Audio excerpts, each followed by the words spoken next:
All right, let's get started, everyone. Thank you so much for tuning in and welcome to today's Textile Talk. My name is Amy DiPlacido, and I'm the curator of exhibitions at San Jose Museum of Quilts and Textiles. I'm excited to introduce artist Helen Remick and design researcher Samantha Shorey as today's Textile Talk speakers. Textile Talks is a weekly virtual lecture series presented by 6 different fiber organizations each Wednesday, including the Studio Art Quilt Associates, the International Quilt Museum, Surface Design Association, Modern Quilt Guilds, Quilt Alliance, and the San Jose Museum of Quilts and Textiles. Today's presentation and Q&A session will last about an hour. So that we can continue to offer these talks for free, I hope you'll consider making a donation or become a member of the presenting organization. I'll put a chat in the link in the chat, or you can visit the SJMQT website. Please use the Q&A for questions, chat box for greeting others, and the post-event survey for commentary and constructive feedback. If you prefer not to see notifications from the chat, you can click on the chat button to toggle them on or off. We respectfully ask you to be courteous as you engage with speakers, moderators, and other participants. We are proud to be supported by the following organizations and businesses who make our weekly lecture series possible: Aurifil, Handy Quilter, The Quilt Show, Misty Fuse, Artistic Artifacts, Schiffer Publishing, E-Quilter, Moda Fabric and Supplies, 9 Patch Fabrics, Empty Spool Seminar, Quilt Mania, and C&T Publishing. I'd like to share some exciting events coming up at our museum. This weekend, we celebrate our public reopening with new exhibitions, including the 13th iteration of American Tapestry Biennial, Stars and Stories, American Art from the Permanent Collection, and Dominguez Hall.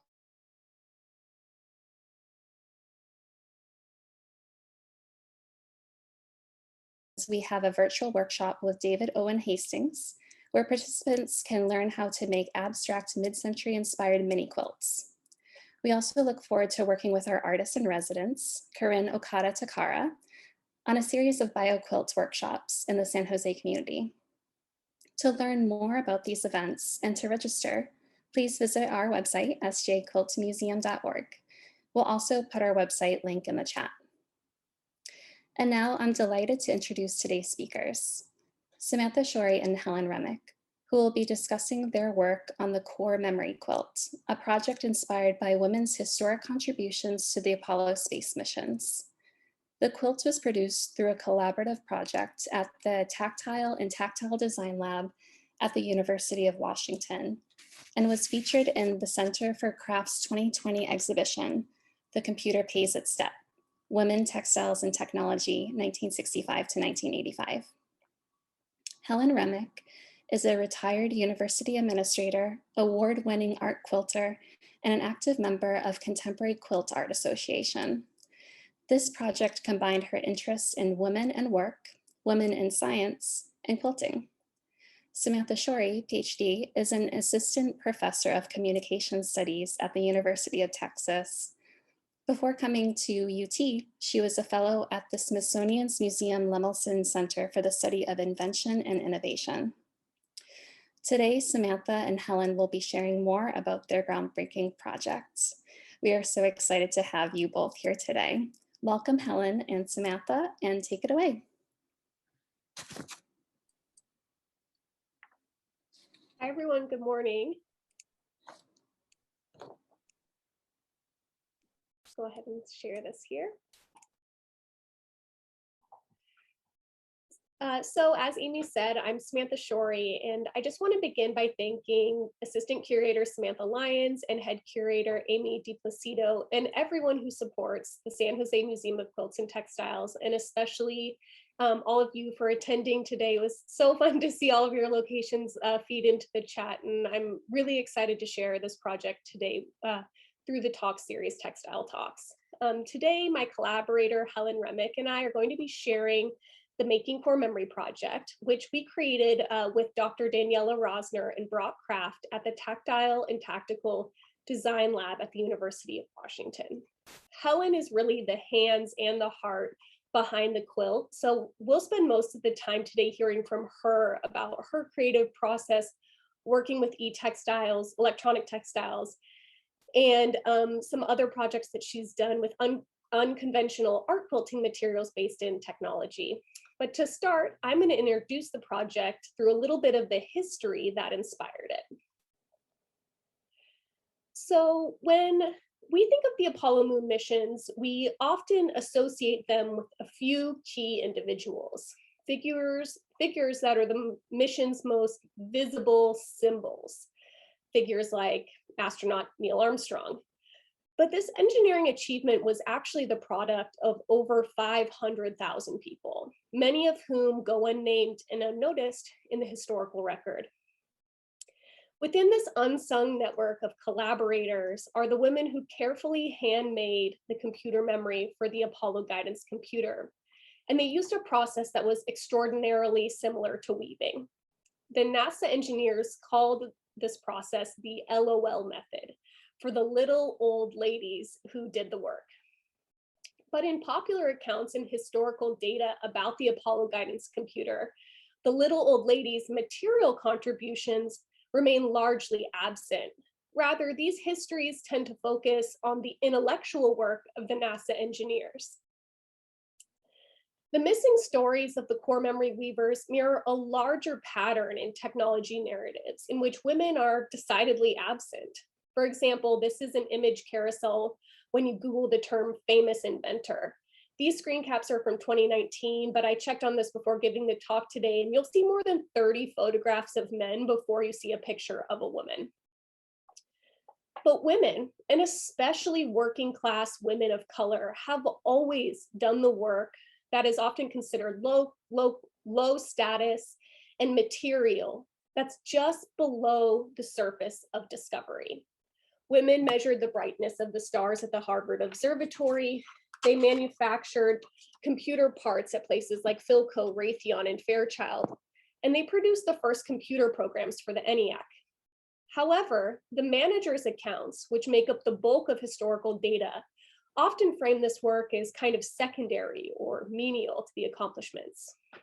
This devaluing of people in the scientific periphery results in their substantive contributions being overlooked and minimized in a way that excludes them from the historical record and also diminishes perceptions of women's engineering know-how and insight in the present. Being able to tell these stories is so important because it makes women's contributions to science seem enormous and ever-present, rather than just novel.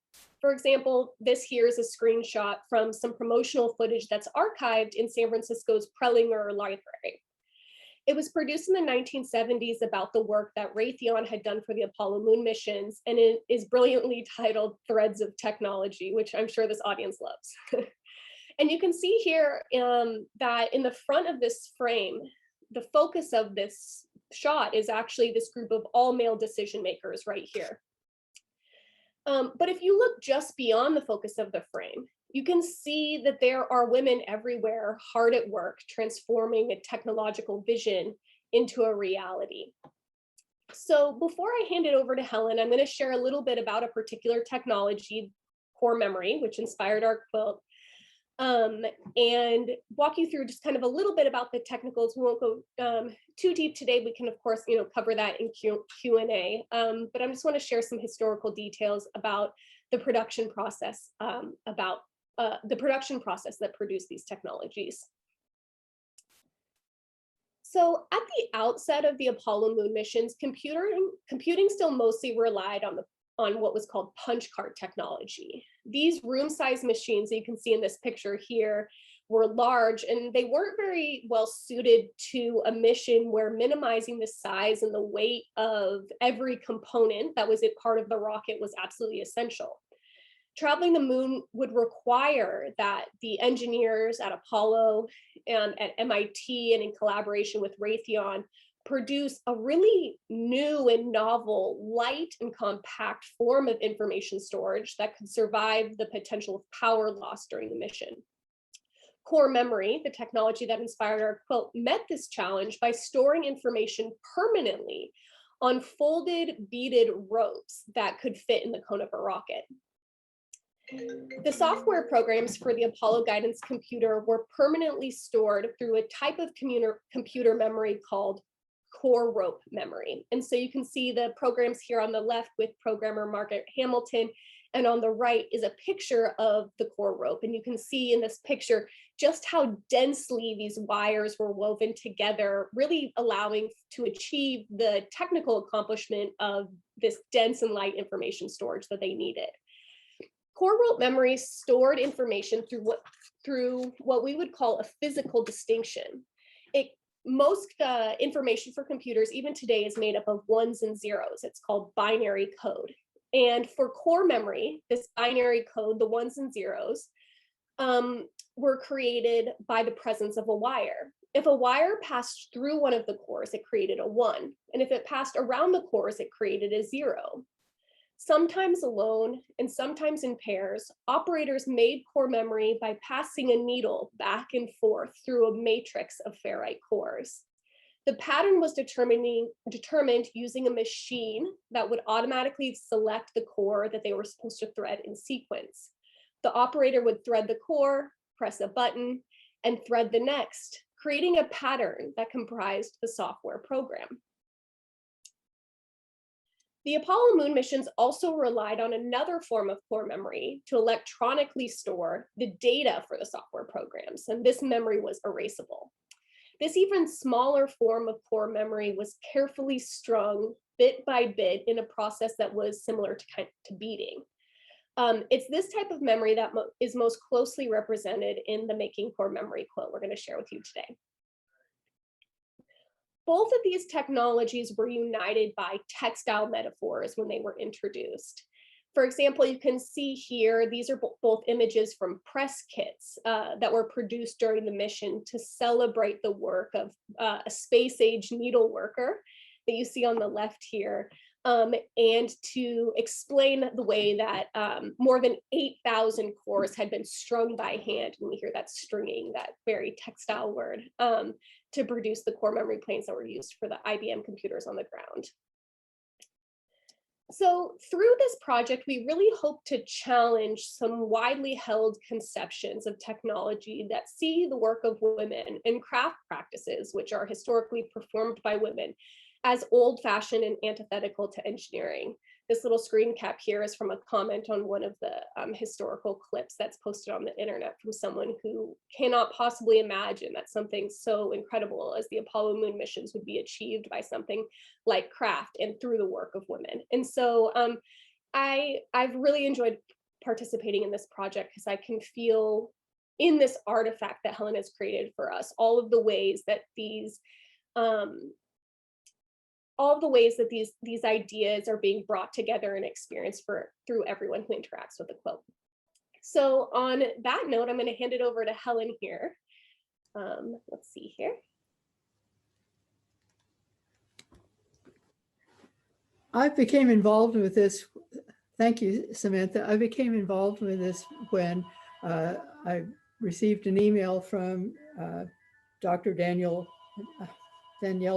Rosner asking me if I would be interested in developing a quilt of some kind to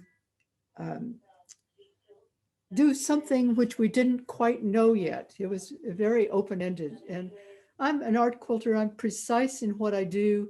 I like to plan out what I do ahead of time before I take a single stitch. And this was going to be something very different. It was to be collaborative, unknown, and fun. We got together, and the first decision was easy to make. There's only one pattern to use for a quilt about the Apollo mission, and that would be Trip Around the World. This is something I did many years ago as a gift, but illustrates Trip Around the World.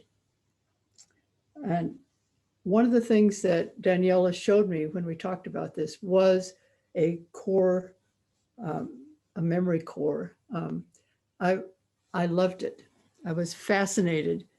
This is 4.5 inches, lightweight, delicate, and I had no idea what it was doing. Just no idea at all. There are connectors of some kind on the edge, and some intricate pattern in the middle. So I took a picture and made a close-up of it. And Sam, the close-up. This is about 1.5 inches in reality. And you can see that this is made up of tiny beads. They're about 1 millimeter in size. And each one has 3 wires through it. One is vertical, one is horizontal, and the other is diagonal. And they're in an obvious pattern. This is a Gridwork, and these are ferrite beads. Ferrite is an iron compound. And the two main vertical and horizontal wires through each bead allows each bead to be individually addressed as part of the grid. So the one in the upper left-hand corner would say, we could call it A1, could be turned into a plus or a minus, a 1 or 0, by sending electrical currents through it or not. Each bead in this was individually addressed. And then this core became a permanent part of a program.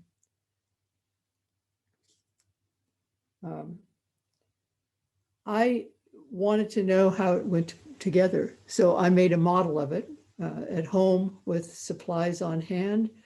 I made a 4.5-inch core from foam board, and then wanted to figure out exactly what the weaving pattern was to make it. And I found that one could do this by running horizontal lines with threading exactly the number of beads you wanted to have on it, anchoring it at both ends. And then to run the vertical line, one had to enter the bead first from the left, then from the right, the next one up from the left, right, alternating all the way up. And then in the next row, do just the opposite, start with right and left.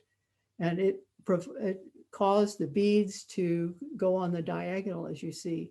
Then when you went to put the third wire in, it was easy because each line of beads was properly lined up to slip the, easily slip the thread through it. My model inspired the next piece of this project. I think Sam did a lot of the head work on this, of making a kit. One part of Daniela's philosophy for teaching is that people learn better if they are doing something while they are listening. And that led to the development of what we call patches, but a kit that we put together for each participant in the talks that were given. So it included a frame made of hardboard, beads, some yarn, plastic needle, and a switch.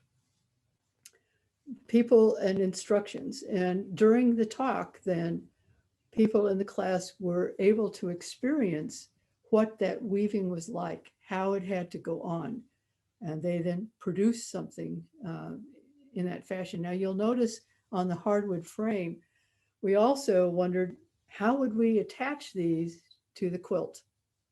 There had to be some way. And I remembered that years ago, for reasons of curiosity as much as anything, I had bought a set of magnets that we used to close a woman's purse. And we put these on the corners of the patches so that the patches then could go on to the quilt. Well, that led to another thought, which was, if we were putting the patches on the quilt, why didn't we wire the quilt? And in so doing, could we then make use of all of the audio clips which Sam had been collecting during her work? So we got to the patches, and then the switch. I love this switch. It's perfect for use on fabrics. So I'll take a minute to talk about exactly what the switch does.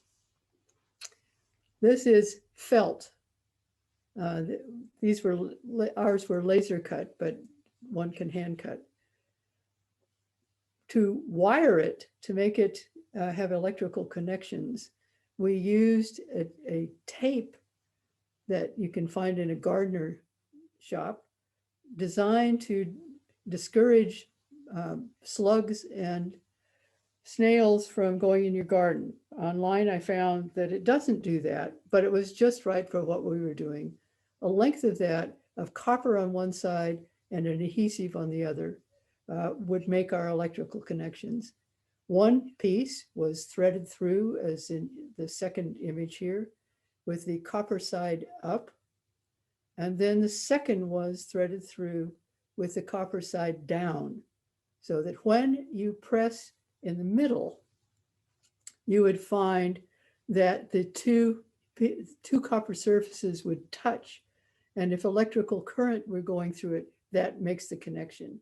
Now, one end of each of these strips was then connected to one of the magnets on the patch. And that made this made a switch which could go on, off with the patch, and an electrical circuit. We'll talk about it in a minute.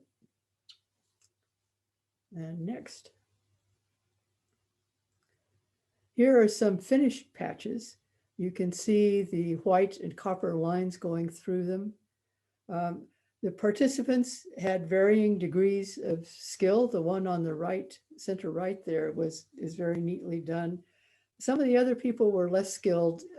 For the most part, you could tell who the crafters were. Women in the talks took to these kits, loved them, made nice, neat ones, and especially some of the men were absolutely baffled by the idea of stringing anything through beads, let alone making a nice pattern out of it. Now we have an example next of one of the patches going on, and Sam is going to play a clip. Perhaps.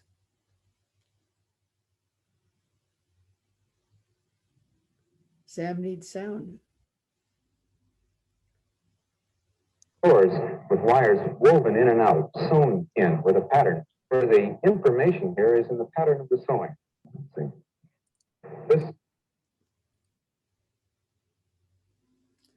So these clips were from her research, often men, one man in one of the clips talking about the LOLs, little old ladies.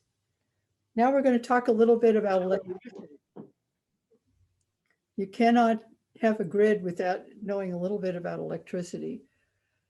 The quilt was a pattern, a trip around the world that we made was a 7x7 grid. Each square in that grid needed to have a unique address in order to make this design work. I'm using a 3x3 here for reasons of simplicity. So every square in this grid can be identified by its column address and its row address.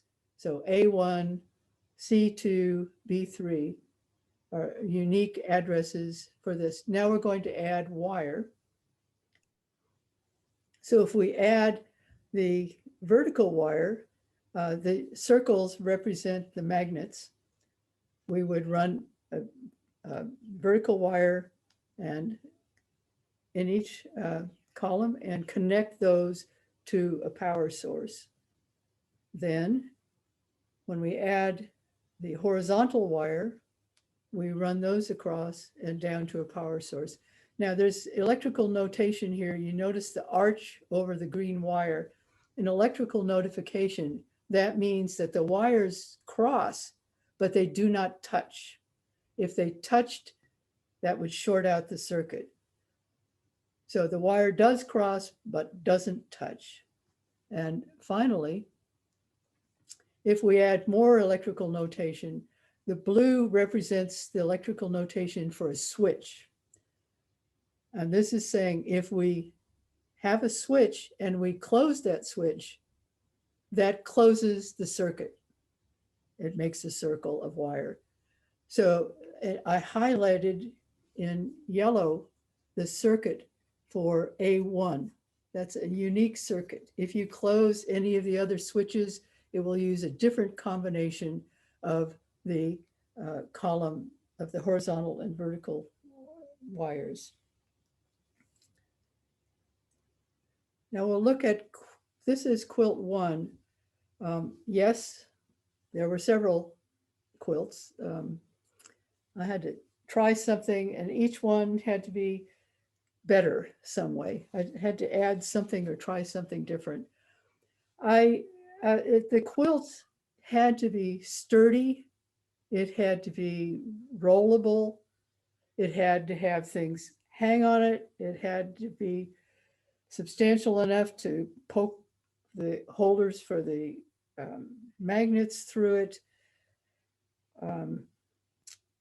It had to be flat on its surface. I used fusing as the method for making it because piecing would have left bumps. I am not a fuser, and I can best say that mistakes were made in this process. To wire it, I had a special electrical conductive thread that Daniela had. It was an experimental project, so it's not readily available, but I could sew with it, but only using it in the bobbin. Now, to make the circuits of the horizontal and the vertical wires, it was necessary to have some kind of insulation wherever the wires crossed. I chose with this one to use the model of microchips where you have a layer in between. That is, I sewed the horizontal wires on the front of this, and the vertical wires were on a piece of fabric behind this face, so that the fabric itself served as insulation. The trick for that, of course, to put the wire on the front surface, I had to sew it from the back. So this had to be carefully marked on both sides of the front sheet. In addition, every time it was the place where I needed to make a connection to a magnet, I had to make a long loop of the thread. So I'd have that to make the connection, then sew, make a long loop, etc. Now on this close-up, you can see the horizontal thread going across. You can see it most readily on the orange squares. And then on the right-hand magnet, you can see where the thread came up and was wrapped around the magnet to make the connection. Then there was quilt 2. This is in process. Again, with fusing on the surface, I made a couple of design decisions on this. One, we realized that for the quilt to be used for teaching, it made no sense to have the wiring hidden behind the surface of the quilt. If you're teaching people about circuitry and about what you're doing, you put it on the front. So all the circuitry needed to be on the surface of the quilt itself. We also designed, you see a circular part on top. We made a circle out of hardboard and mounted all of our equipment, electronic equipment, on that board. There are a couple of reasons for that. The main one being then you could disconnect and lift it off when rolling it, transporting the quilt, protected the electronics. It also was the interface between the softness of the quilt and the wiring, the thread of the quilt, and the hardness of the devices, electronic devices. That was a difficult connection to make. I also made the artistic decision to put the horizontal wires on the diagonal. That is a violation of Gridwork. You shouldn't do that. One reason that this demonstrates is that it is inefficient. On the grid that was made with a 7x7, there were 14 wires that went to the electronic connection. This one with the diagonal is inefficient, and there are 20 wires that were needed rather than the 14 before. So Brock Kraft, who was doing the programming, was not pleased that he had to add some more clips because of my artistic flair there. Now, what you see as the wiring on that is not actually wire, it is yarn. I couched yarn onto the lines where the circuitry would go. And then afterwards, I threaded the conductive thread through the yarn. So the yarn did two things. It made the circuitry more visible, and it protected the thread. We had trouble with the thread. Sam was usually the one who had to find where the circuit had broken, and but with this approach, with it on the surface, it was easier to patch broken circuits. And the finished quilt is here with all its patches, with the circular board. The little bit of orange you can see on the bottom of the circle were mechanical connectors where we could put in wires from the circuitry on the quilt into the board. And in the circle is an Arduino microcontroller.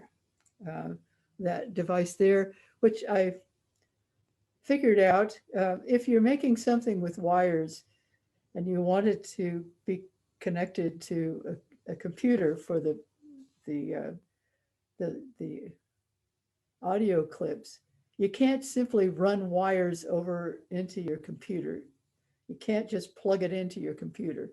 So the Arduino device is something where you can take straight electrical wires and put it into something that changes that straight wire in there to an electrical signal that will be compatible with computer or the device.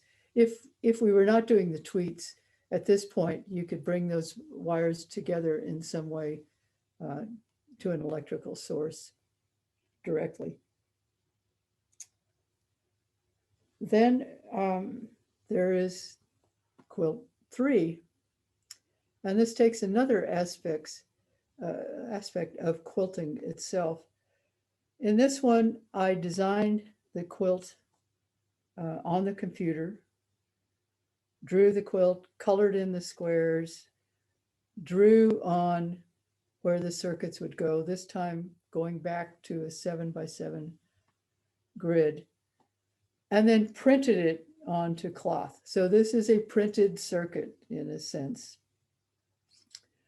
As the last step, Daniela had some special multi-strand, very fine wire that I sewed to the surface of this quilt, following those circuit lines. I don't have a finished picture of this quilt. About the time we were finishing up with this project, Sam got her job in Texas and left. Daniela went on a sabbatical to Germany and got stuck with the pandemic in Germany, and the University of Washington closed its doors for a while. So I'm sure this quilt in finished form is at the university somewhere, but it was not possible to get it for pictures. And that is how you make a wired quilt in several different versions. Now, this was not my first non-traditional quilt. Some time ago, I made one. I thought a lot about technology and how it changes. And so this is the first of three where I was exploring different kinds of technology that are obscure.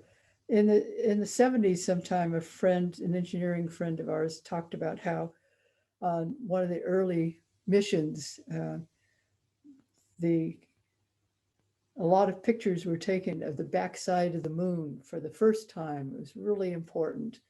And just a few years later, all of that information was absolutely inaccessible because the computers that would read that particular set of data no longer existed.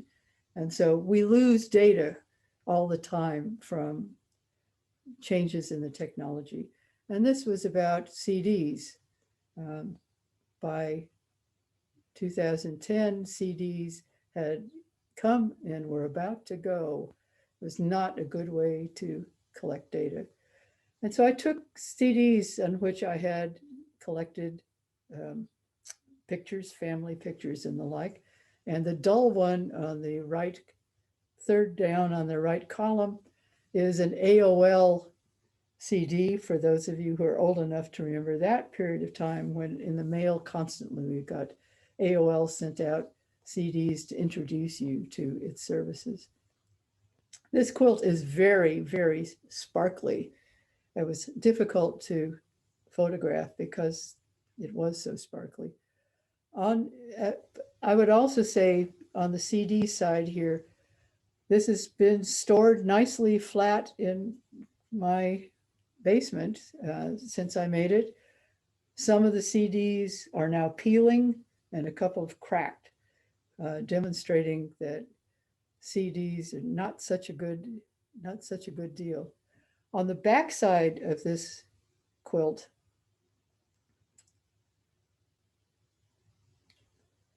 I took images from those CDs and a few others and showed what would be lost if one hadn't transferred the data. So there are pictures of my quilts, story, a family story my dad had written, pictures from a trip to France, my grandchildren, all the kinds of memories and things that are lost when we don't keep up with the technology. The next quilt has a similar theme. I was cleaning up boxes of pictures in storage, as one often has, and I found all of these color negatives from 35 millimeter film. There are two things I liked about it. The color, the orange color was just wonderful.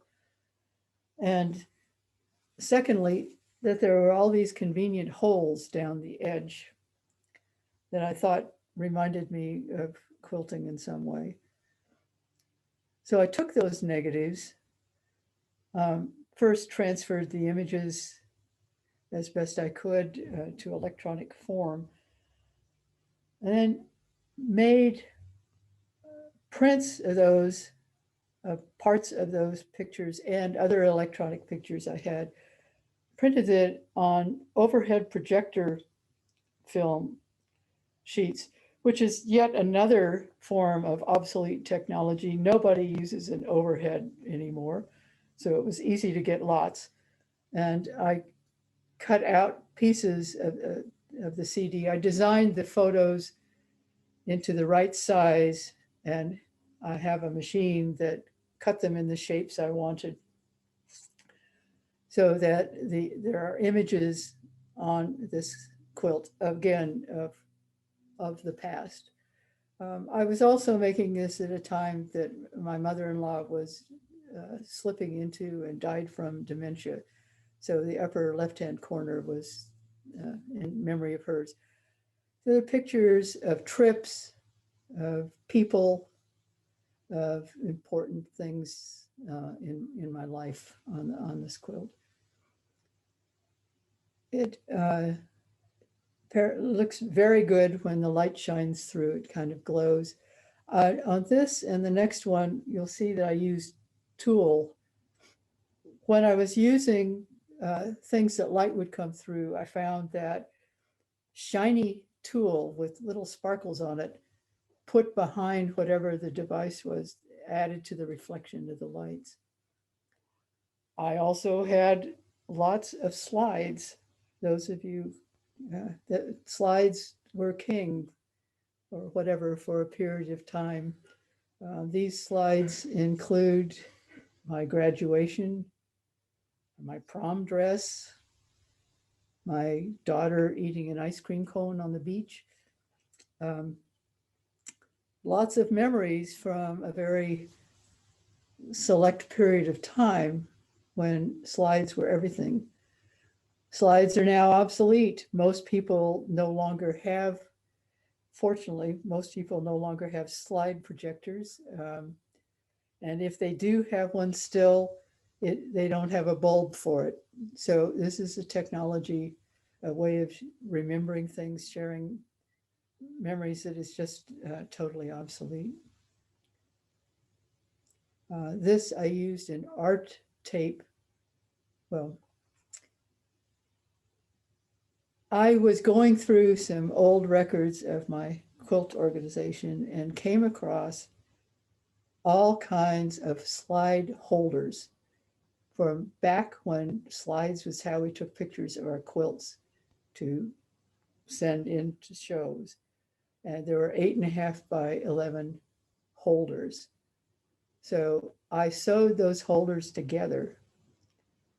And then I colored photographic paper to get exactly the shades I wanted, then cut out a frame for each slide. So the slide holders here are holding a slide with a frame, colored frame in front of it. And then it's lightly quilted to a back. So it is technically a quilt. And I think that's what I would like to say about quilts.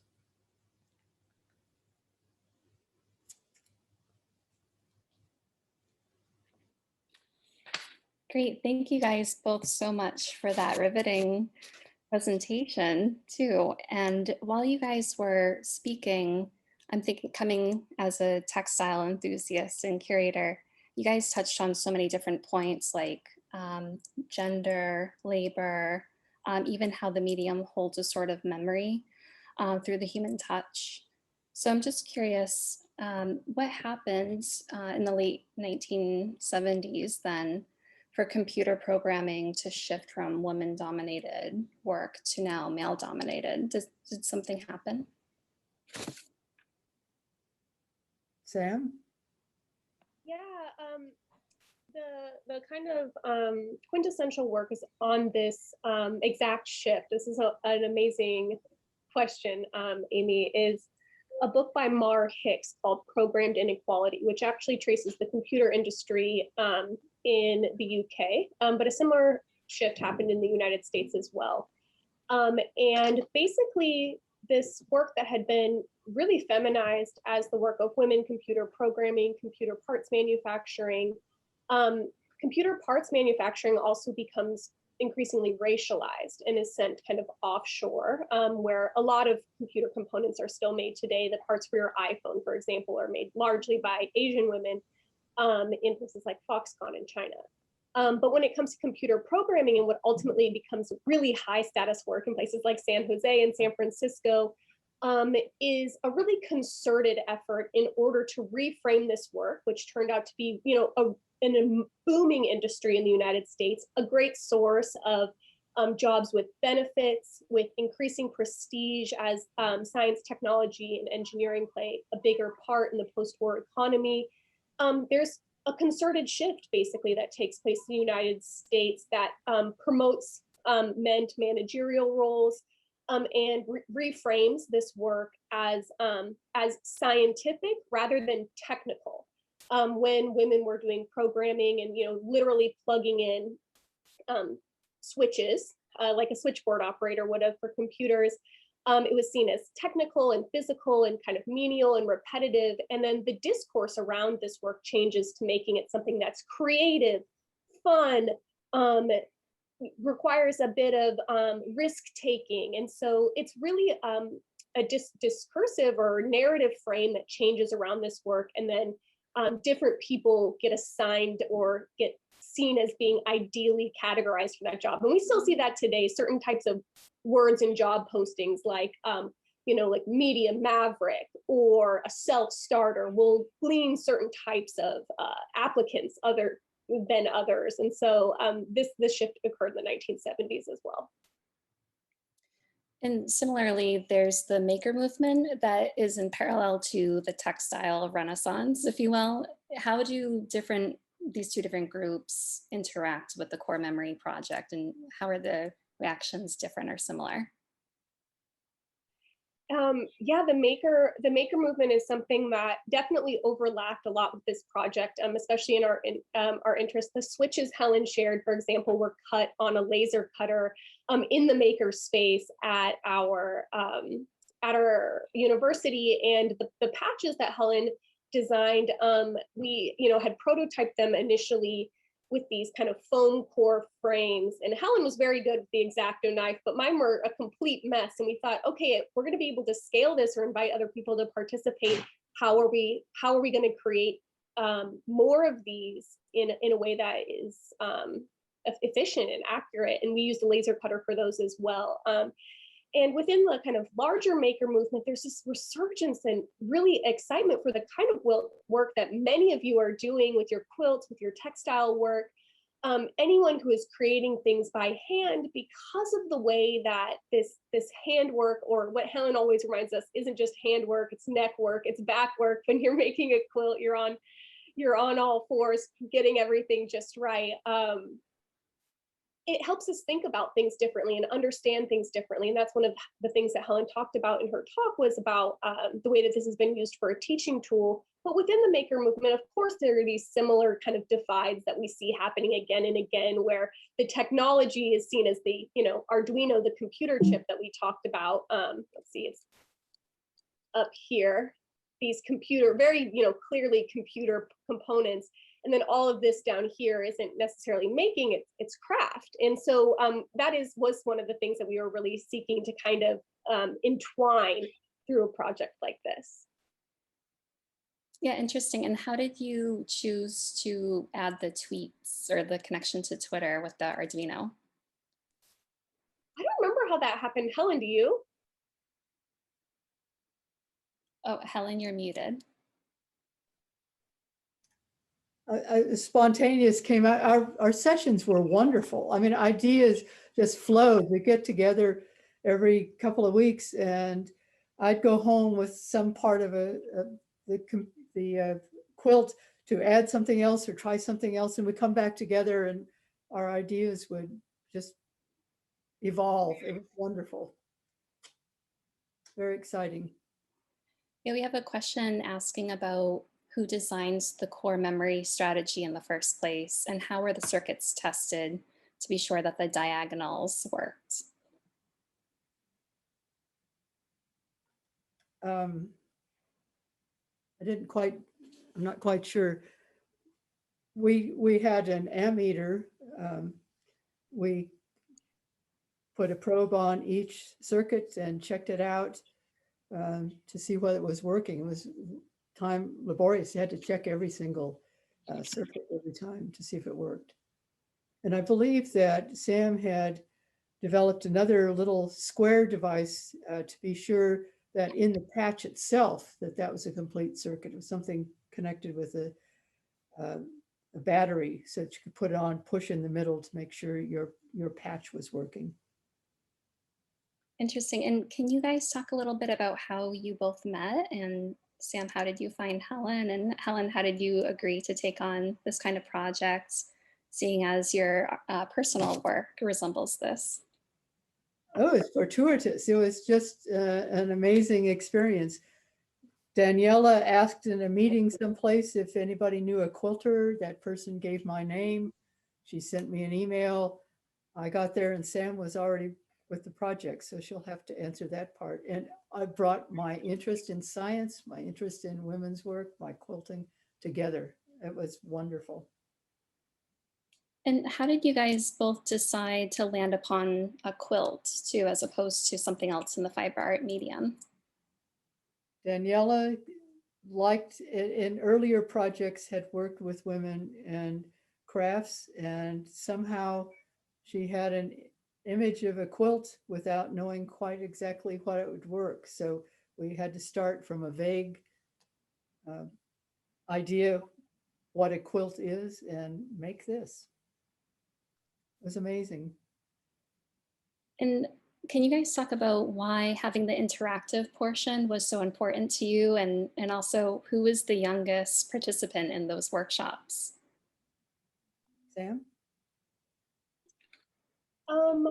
We've hosted quite a few workshops, and a couple people have, in the ones that we've hosted, have actually brought their children. And so we've had people that are 8 or 9. We hosted one at a Maker Summit in Washington, and there was quite a few parent pairs. And so it's really exciting to see the range of people that have participated in this project, from 8 or 9 years old all the way to when we hosted this at the Computer History Museum in Mountain View.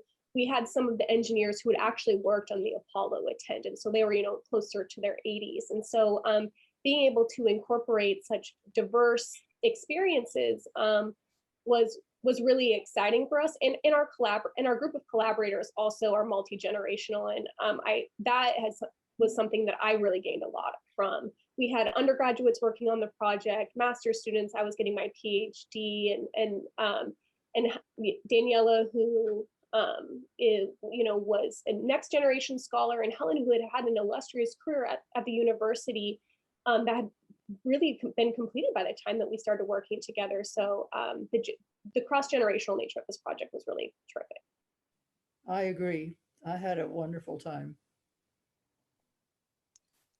And if there's any advice that you would give to people in our audience who are really curious about starting technology in their artwork, how would you recommend, or what advice would you give? Conductive thread first? Well, that's the hardest thing to get.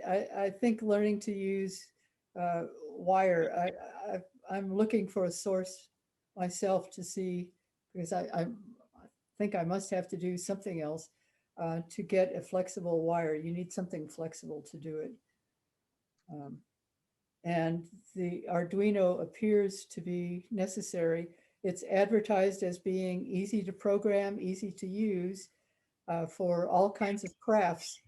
That's something I need to look into a little more too. Great. And any upcoming creative projects that you guys would want to share with our audience? I'm waiting for the next idea to come.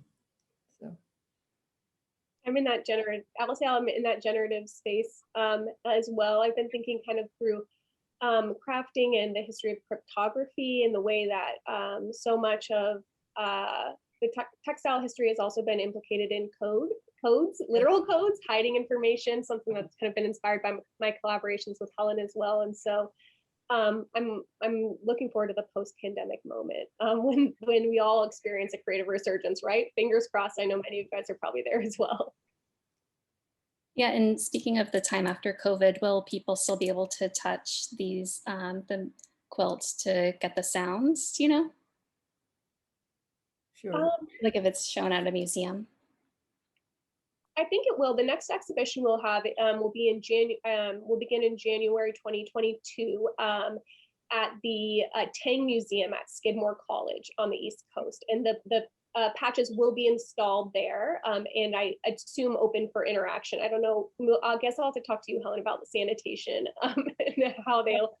Yeah, I'm not concerned. So Yeah. Copper is antimicrobial, so Yeah. I think there's a couple technical questions here. Do we have time? We have 3 minutes left. Helen, do you think would florist wire work? Is it conductive? it'd be worth trying. Yeah. It just needs to be wire. I mean, it just, anything that is metal will conduct. Right. Well, thank you again for this presentation too. We have a couple of slides that we would like to share at the very end. Samantha and Helen, this has been so great. I just want to thank our sponsors again too for supporting this event. We'll be sharing this presentation on YouTube and Facebook after, within 48 hours, hopefully. If you enjoyed this talk and would like to donate or become a member of SJMQT, please visit our website, sjquiltmuseum.org. Please join us next Wednesday for our next presentation with the Modern Quilt Guild. We look forward to seeing you then. Take care, everyone. Goodbye.